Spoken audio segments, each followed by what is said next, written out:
Welcome to Inspirational Leadership. I'm your host, Kristen Harcourt, and today is going to be a solo episode of the podcast. And today's topic is the most trusted leaders aren't the smartest, they're the safest. And I think this is a really important topic because I think it's deeply misunderstood in leadership. We often assume the most effective leaders are the smartest person in the room, the most strategic, most experienced, they're very confident, they tend to have very polished communications. And really, my experience with leaders and organizations for almost 2 decades, the leaders people trust most are really not necessarily the smartest leaders. However, what they are is they are the safest leaders. And it's so interesting because when I start to say safe, a lot of times people think, oh, well, safe means weak. But that is not the case at all. These leaders are not passive. They're not avoiding accountability. They're not avoiding difficult conversations, but they are emotionally safe. And this kind of leader is where people can speak honestly around them. They don't create anxiety every time they walk into a room. You know who these leaders are, where there is that immediate physiological reaction when the leader walks in the room. These leaders don't cause this for people. They know how to regulate themselves under pressure. And this is also a leader who knows how to create trust, not fear. And the truth is, whether leaders realize it or not, every single workplace has an emotional climate. We are absolutely aware of that emotional climate. And people are constantly scanning. And in their day to day, they're scanning and asking themselves these questions. Is it safe to speak up here? Is it safe to make a mistake? Am I allowed to disagree? Is that safe here? Can I ask for help? Is it safe to be a human here? And leaders set the tone more than they realize. So today I want to explore what psychological and emotional safety really means when it comes to leadership, why it really, really, truly matters so much, what unsafe leadership actually looks like, and how they can really begin building deeper trust and strong cultures. So, first, let's just address the fact that leadership is an emotional experience, because I think there's a huge misconception that business is a belief that leadership is primarily intellectual. But that is not the case. This is why I'm so deeply passionate about the work I do around emotional intelligence, because leadership is deeply emotional. Even in highly strategic, high performing organizations, people always experience leadership emotionally first. So, what do people remember? They remember how you make them feel, whether they feel respected, whether they feel seen, whether they felt dismissed, whether they felt afraid, whether they felt valued. And this is important because leadership often underestimate the emotional impacts they have on others, right? So a lot of times leaders, they don't really realize. So I don't think this is something that's constantly happening intentionally. Sometimes it is. Sometimes they just think, I don't care. I know that I'm not showing up well, but I don't care to show up well. But a lot of leaders, they just don't realize the impact that they're having. And they might just be thinking, well, I'm just busy, or I'm just being direct, and I'm just really stressed right now. And, I didn't mean anything by it. Okay, sure, I didn't show up so well in that situation, but I didn't mean anything by it. And they're just going to move on, they'll get over it. But teams experience leadership through their nervous systems, through emotions, tone, energy, and behavior patterns. And so over time, those experiences, they either build trust or they erode it. So I've worked with leaders who have been incredibly intelligent. They're visionary, highly, highly successful on paper, but their teams were exhausted. Exhausted. Because what are people doing? They're constantly second guessing themselves. They're walking on eggshells. They're avoiding difficult conversations. They're hiding mistakes and they're withholding ideas. Not because the leader lacked intelligence, because they lacked emotional safety. And this really matters because fear changes behavior. We know this, right? When people don't feel safe, think about yourself, either yourself as a leader when you haven't felt safe, or put yourself in the other people's shoes. When people don't feel safe, innovation drops, creativity shrinks, communication becomes filtered, accountability weakens, and engagement declines. People stop bringing their full selves to work. They start to realize I need to contort, I have to act a certain way, I need to make sure that I'm not doing anything to upset this leader.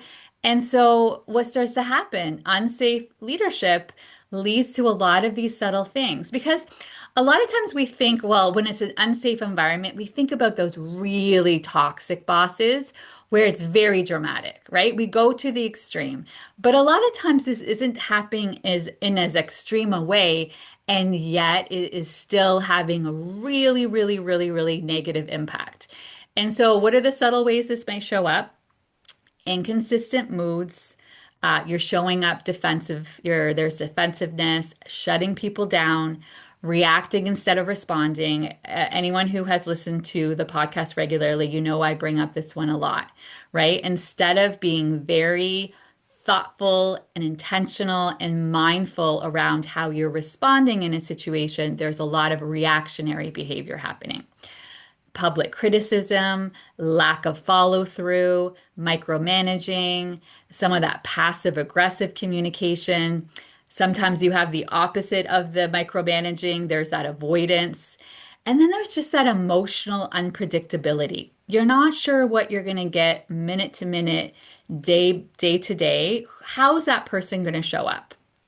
And a lot of times, leaders don't really realize how they're creating this environment. What I often say is people really don't need perfect leaders, but they do need predictable leaders. Because if employees never know which version of the leader they're going to get, that creates stress. Because unpredictability creates emotional tension. A team should never have to spend energy managing the emotional state of the leader. And yet this happens all the time. People learn, oh, I'm not going to bring bad news today. I'm not going to challenge that idea. I'm going to just wait until they're in a better mood. So instead of giving you the direct feedback, the direct, challenge that they're having, they're just going to wait until you're in a better mood. I'm just going to tell them what they want to hear. That's not trust, that's survival. And over time, it slowly damages culture. And I really, really want to be clear here. Safety does not mean lowering standards. This is really important because sometimes people hear the phrase psychological safety and they assume it means that they're lowering accountability. It does not. In fact, the safest leaders are often the clearest leaders. I remember Brene Brown said this in one of her amazing books. Clear is kind, right? So they're clear. They communicate expectations clearly. They address issues directly. They have difficult conversations. They're not avoiding the difficult conversations. They're being thoughtful around how they show up to the difficult conversations. They are giving feedback in real time, consistently, and they're holding boundaries. Right? This doesn't mean that somehow if there's psychological safety, that means everything is fine. I don't want to do anything to get people upset. That is not safety at all. Because we want to create an environment where everybody understands what those expectations, everyone understands those norms, those behaviors that are acceptable and not acceptable. So they do all of this in a way that really preserves dignity. That's the biggest difference. Safe leaders create environments where people can take ownership, They can admit their mistakes. They're constantly looking for opportunities to learn, to grow, and they challenge ideas without fear of humiliation, without fear of retaliation, without fear of they're going to get in trouble if they don't toe the line and if they challenge ideas that they're somehow going to get into trouble. And this is real where real performance comes from because sustainable high performance cannot exist in chronic fear. It just cannot. Fear might create short-term compliance, right? We've seen this, okay? So leading with the fear, maybe in that moment it can feel like you're getting the short-term compliance, but it never creates long-term trust, innovation, loyalty, or a healthy culture. And when it comes to the nervous system of leadership, I think one of the most underlooked leadership skills is the emotional regulation. Can you stay grounded under pressure? Can you pause before reacting so that, as I was talking about earlier, you are responding to the situation, not going into fight, flight, freeze, or fawn? Can you tolerate discomfort? Can you hear feedback without collapsing or becoming defensive? Can you respond intentionally instead of emotionally escalating? Because leadership energy spreads. A dysregulated leader creates dysregulated teams. And people are incredibly perceptive. Leaders often think employees are only noticing the obvious things. No, but people notice everything, all of those cues. They're paying attention. They're looking at the tension, the tone. Is that person withdrawing? Is there that feeling of impatience? Is there emotional inconsistency? And sometimes is there some of those unspoken frustrations? And when leaders don't regulate themselves, teams start adapting around the leader emotionally. So you can imagine what that starts to look like in terms of the emotional and psychological baggage the team starts to take on. And that starts to become the culture. And this is why self-awareness is not optional in leadership. And it's not just about tactics and strategy, but it's really about the inner work. You hear me talking about this all the time. It is an inner work game, right? Like again, there's lots of things and tools and ways that you can have strategies as well tactically, but it always starts with the inner work first. Because leadership isn't just about managing others. It's about managing your own reactions, patterns, triggers, ego, and emotional habit. So, of course, everyone who's listening right now is like, okay, I want to be one of these leaders. I want to create a safe environment. Well, what do the safest leaders do differently? So, what do emotionally safe leaders actually do? Here's what that looks like. They listen without immediately defending themselves. You stay curious instead of reactive. You heard me say this a lot on the show, right? To really tap into that curiosity. You admit that you make mistakes because you're human like everybody else on that team. You create space for differing perspectives. You regulate before responding so that you can show up as your best self in that moment. You do not weaponize vulnerability and shared in confidence. Okay, so you're making sure when someone else is vulnerable that you're not now sharing that information with others. You address conflict directly instead of avoiding it.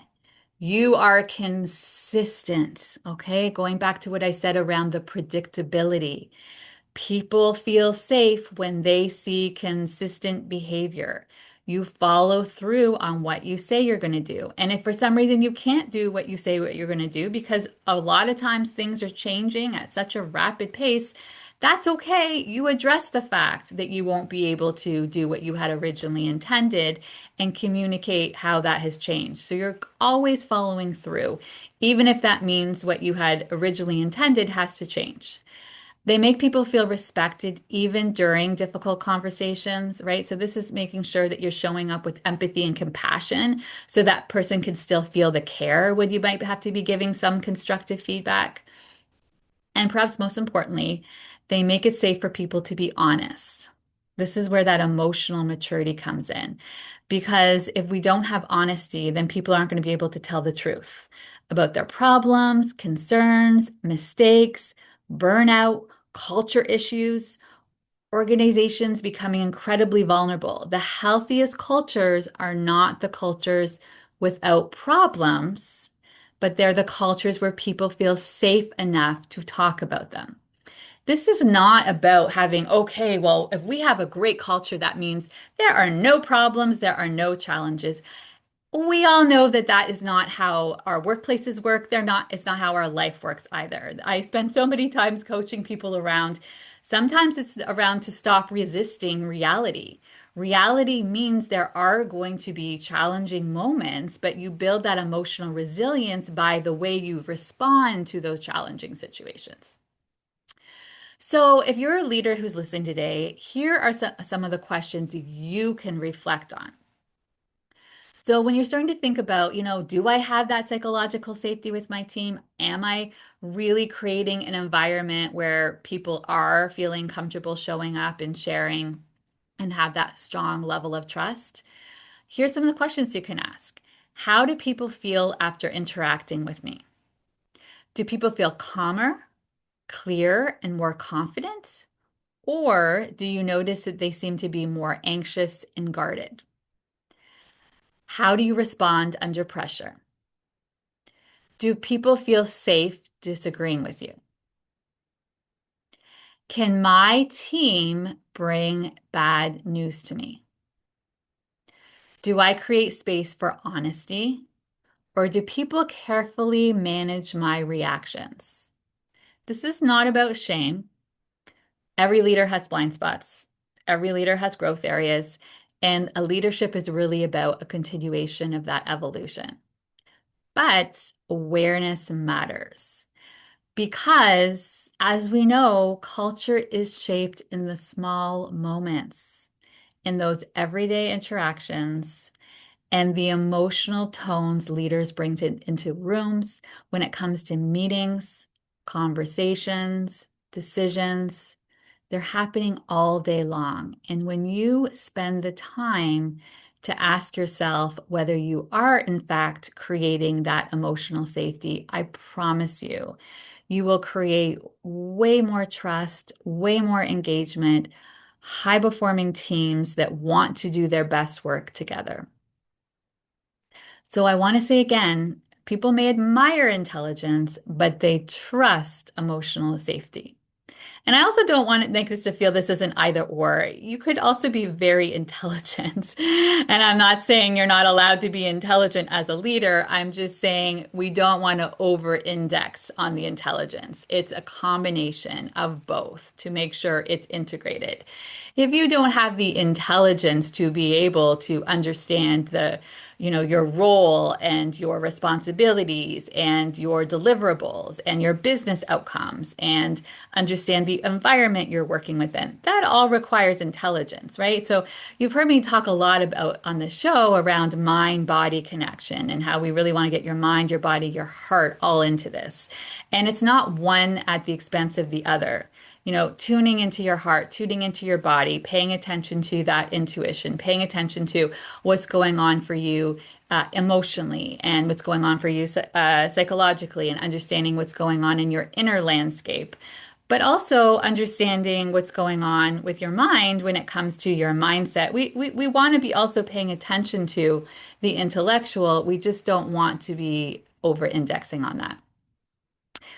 And the leaders who have the greatest impact are not necessarily the leaders with all the answers. I want to remind you of that as well. But it's about creating environments where people can think clearly, contribute honestly, grow confidently, and feel respected as human beings. That is truly the kind of leadership people remember.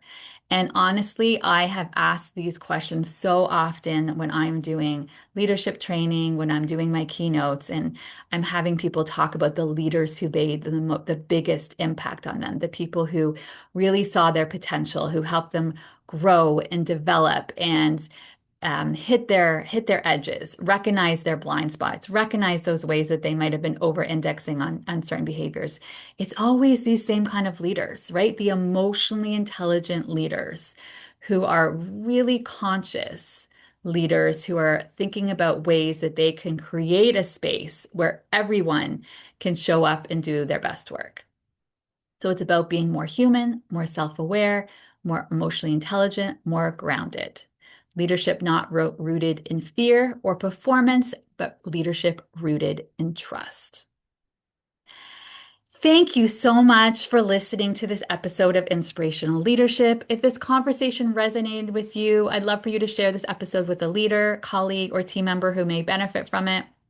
And if your organization is looking for executive coaching, leadership development, or keynote speaking about emotional intelligence and culture, you can learn more about the different ways that I can work with you at kristenharcourt.com. And wherever you are listening in the world, good morning, good afternoon, good evening. I am sending tons of love. Bye-bye.